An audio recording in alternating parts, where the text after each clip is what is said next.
Hey everyone! This is the first time in a while I've done a casting call, but instead of doing it through just text on a screen describing characters, I wanted to sort of explain these characters and the ideal voices I'd go for them if necessary, along with the words on the screen. As you can tell by the name of this video, this is for one of my several Transformers continuities I'm juggling and one I've been increasingly excited to work on: Transformers Galaxy Force. Now, full disclosure, I don't have Galaxy Force fully planned out. There's still lots of characters I plan on having in the series that won't be included in this casting call. But I wanted to put this out there with the opportunity of even more characters down the line. This casting call just covers the first 2 episodes of Galaxy Force. There might be some pretty big pauses in between the other episodes as I work on other things like the Reawakening continuity or the Crisis Verse or whatever it may be. So ideally, if you're someone in for the long haul and will be available down the road, please consider auditioning. But let's go ahead and jump in, shall we? For all the available characters in the first 2 episodes, we have the following: Optimus Prime, leader of the Autobots, bearer of the Matrix, and a decorated hero of the Cybertronian War. This Optimus, I definitely would like a more Gary Chalk or Neil Kaplan style to really fit that Unicron trilogy tone and the mannerisms he has, or the kind and calm RID 2001 tone.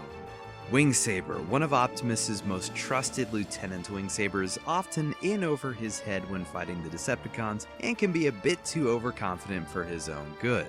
For Wingsaber, outside of the cocky demeanor he has over the course of the series, I don't have a particular voice in mind, so there's lots of room for improvisation in how he sounds.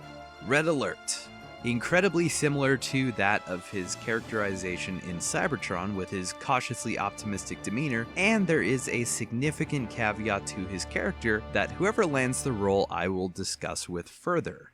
Sergeant Cup, a resident of the recently ravaged Paradron, Cup patrols around the planet he's lived on for many years. A grizzled veteran of combat, I'd say go for that usual Cup-type voice you'd hear in G1 Season 3, or even Lionel Stander's version from the movie if you're so inclined. Cup's role in the series is a very limited one, but don't let that discourage you. Tailgate. Don't let the small size of Tailgate fool you, he's an armored hide of an Autobot. Wink wink.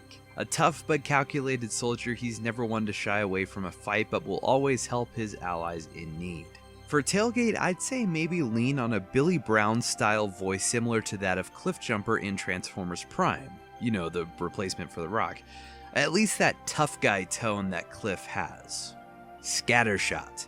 If you've seen Transformers Cybertron and are familiar with Scattershot in that series, that's basically exactly how he is here. A very southern, Texan-style accent and incredibly intelligent, coordinating lots of Autobots' movements across the galaxy, specifically on Earth. Overhaul. Determined loyalty to the Autobot cause and his fellow teammates, Overhaul works alongside the Autobots stationed on Earth. Another character I'm giving a bit of leeway for how he sounds, but definitely on the gruff, hardened tone, similar to how he sounds in Cybertron, but you're free to put your own spin on it. Then for the Decepticons, we have Sideways. The cunning and deceitful Decepticon, or Autobot, or neither, he's always got a trick up his sleeve as it pertains to dominance over the Decepticons, often butting heads with Starscream. For Sideways, both his voice in Armada and Cybertron fits this character very well, so anything along those lines or equally sinister would be fantastic. Thundercracker.